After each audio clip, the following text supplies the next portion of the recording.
Mark chapter 6. Oh man. When I think about the rejection of Jesus at Nazareth, this opens the chapter. I'm going to do the feeding. There's two stories of like miraculously feeding people. I'm going to do that one later, I think. Um, because this rejection of Jesus from his hometown, the people who saw him grow up, man,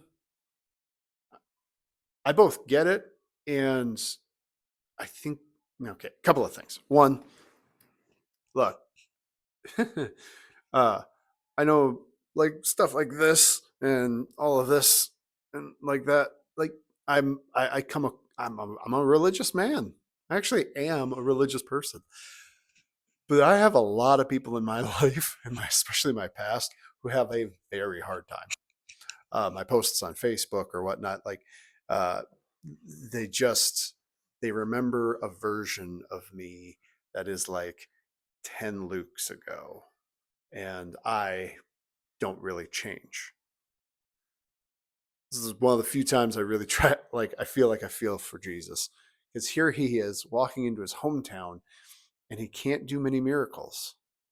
Everybody's like, I, one of the other reactions I have for this, maybe there is, well, I don't ever think that like a miraculous healing only happens if you believe in miraculous healing. I do think there's something about wanting to be made well. I think there is something to a desire for wholeness in your life.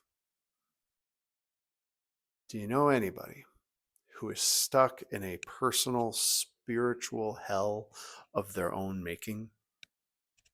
And maybe you could easily say if that relationship changed, if that addiction got addressed, if that job got, if you found a different kind of employment, if you have all these ifs, can you let any of that go? And there's absolutely no chance.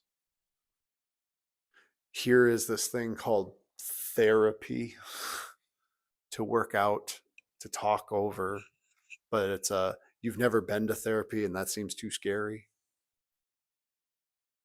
What would it mean to be willing to try anything to change your life?